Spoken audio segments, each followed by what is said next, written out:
আব্দুল্লাহ একদিন বক্তব্য দিচ্ছিল যে টাকা চলে যাবে কেন, সুদ খেলে টাকা কমে যাবে কেন। তো ওই কথাটা তার বলার পূর্ব পর্যন্ত আমি ধরতে পারিনি। ও বলছে যে মুদ্রার জন্ম হয়েছে বিনিময়ে ব্যবহার হওয়ার জন্য, টাকার জন্ম হয়েছে বিনিময়ে ব্যবহার হওয়ার জন্য।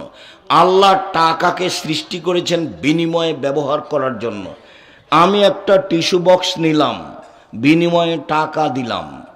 আমি 5 কেজি চাউল নিলাম, বিনিময়ে ডলার দিলাম। আমি 10 কেজি গম কিনলাম, বিনিময়ে রিয়াল দিলাম। মুদ্রা জন্ম হয়েছে বিনিময়ে ব্যবহারের জন্য। যখন মানুষ টাকা দিয়ে টাকা নিবে তখন আর বিনিময় থাকলো না, তখন তার উপরে জুলুম হলো। যার উপরে জুলুম করা হয় সে থাকতে পারে না। এনাকে যদি এখন বলা হয় যে আপনি নিচে বসেন, তো বলছে আমি তো সভাপতি, তা আমাকে নিচে বসতে বলছেন কেন? তখন উনি বুঝবেন যে আমাকে কি করা হলো, ছোট করা হলো। তখন উনি থাকতে পারবেন না, এখানে সালাম দিয়ে চলে যাবেন। তো টাকার প্রতি যখন জুলুম হবে তখন টাকা থাকতে পারবে না। টাকার প্রতি জুলুম কখন হয় বলো তো দেখি? টাকা দিয়ে যখন টাকা নেওয়া হয়। কেননা এই জন্য ও জন্ম হয়নি, আল্লাহকে এই জন্য সৃষ্টি করেননি। টাকাকে আল্লাহ সৃষ্টি করেছেন কি জন্য? বিনিময় ব্যবহারের জন্য। আপনি একটা কোরআন মাজিদ কিনেছেন, বিনিময়ে কি দিবেন? টাকা। এই জন্য টাকার জন্ম। আপনি একটা লাউ কিনেছেন, বিনিময়ে কি দিবেন? টাকা। এই জন্য টাকার জন্ম। এখন টাকা দিয়েই টাকা নিলেন, তখন তো আর বিনিময় হলো না, তখন তার উপরে জুলুম হলো, সেই জন্য থাকবে না। আল্লাহ বলছেন সুদ খেলে টাকা কমে যাবে, রাসূল বলছেন সুদ খেলে নিঃস্ব হবে। আর আল্লাহ রাসূল বলতে বলতে এইভাবে বললেন, দুঃখিত দিনী ভাই বোন, আপনি বিশ্বাস রাখেন এরকম ভাষা কোনো পাপের নেই। পাপের জগতে বড় পাপ হলো শিরক, ভাষা এমন নয়। পাপের জগতে দ্বিতীয় মহাপাপ পিতামাতার অবাধ্য চলা, ভাষা এমন নয়।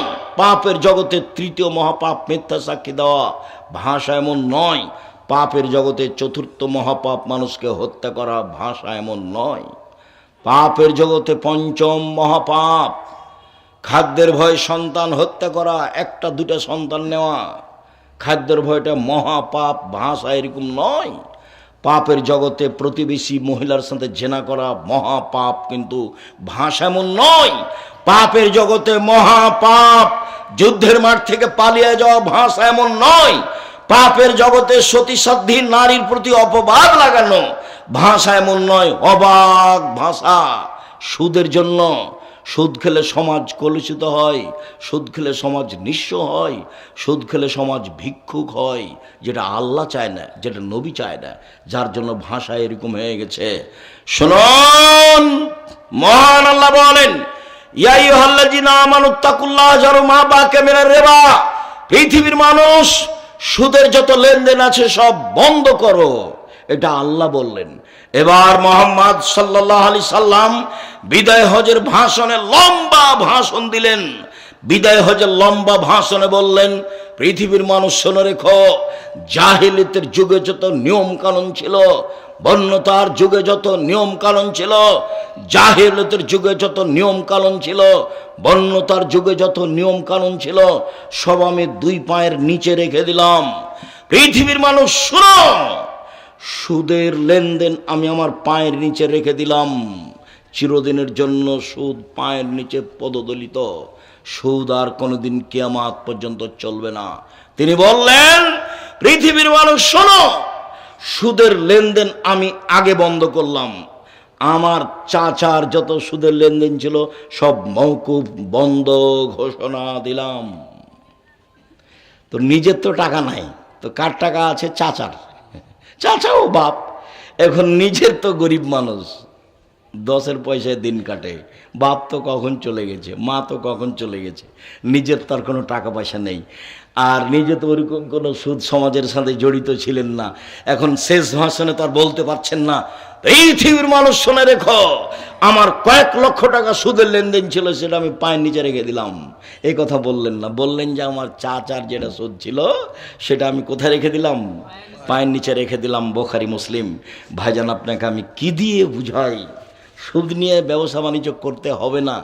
আপনার আন্তরিকভাবে অনুরোধ করছি আপনাকে, সুদ নিয়ে ব্যবসা বাণিজ্য করিয়েন না।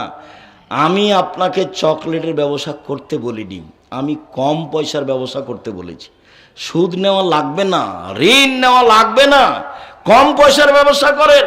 সেটা চকলেটের হোক, সেটা কলার হোক, সেটা যেটাই হোক না কেন, আপনি লোন নিয়ে ব্যবসা করতে যায়েন না। ভুল হিসাব।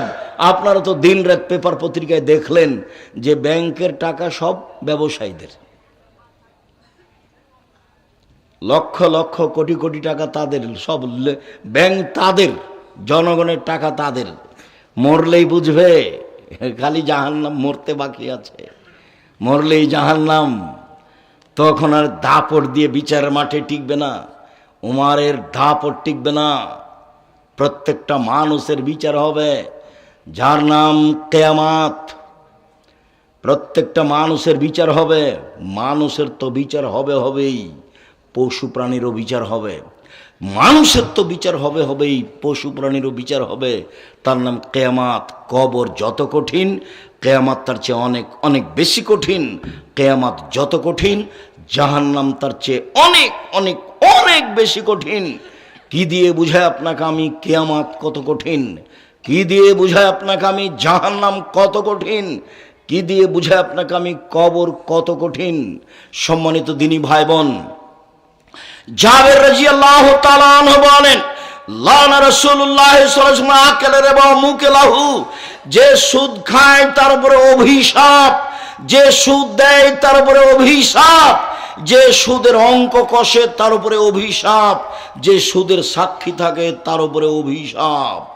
আবু সাঈদ খুদরি রাদিয়াল্লাহু তাআলা আনহু বলেন, রাসূল সাল্লাল্লাহু আলাইহি সাল্লাম বললেন, যে সুদ খায় তার উপরে অভিশাপ, যে সুদ খায় তার উপরে অভিশাপ। যে গায়ে উল্কি করে, উল্কি করা বুঝেন কি না?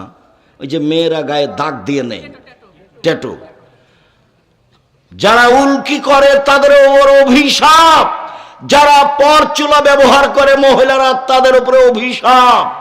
যারা ভুরু তোলে চিকন করে তাদের উপরে অভিশাপ। যারা দাঁত ছিলে চিকন করে তাদের উপরে অভিশাপ। যারা ছবি অঙ্কন করে তাদের উপরে অভিশাপ। একটানা রাসূল সাল্লাল্লাহু আলাইহি ওয়াসাল্লাম কথাগুলি বলতে থাকলেন। যারা ছবি মূর্তি অঙ্কন করে তাদের উপরে অভিশাপ। যেখানে ছবি মূর্তি আছে সে ঘরে ফেরেশতা প্রবেশ করে না, সেই ঘরে মুহাম্মদ সাল্লাল্লাহু আলাইহি ওয়াসাল্লাম প্রবেশ করেননি। দরজা আল্লাহ রাসূল দাঁড়িয়ে গেছেন। আয়েশা বলছেন, কি ব্যাপার, আমি কি পাপ করলাম? আমি আল্লাহকে মানি, আমি রাসূলকে মানি, আপনি ভিতরে আসছেন না কেন? আমি আল্লাহকে মানি, আমি রাসূলকে মানি, আপনি ভিতরে আসছেন না কেন? আয়েশা, এই চাদর কি যেন কিনেছে কেন? এই চাদরে যে ছবি আছে। আয়েশা রাদিয়াল্লাহু তাআলা বলছেন, আপনার বসার জন্য কিনেছি, বিছিয়ে দেব আপনি বসবেন এই জন্য কিনেছি, আপনি এটার উপরে হেলান দিয়ে বসবেন সেই জন্য কিনেছি।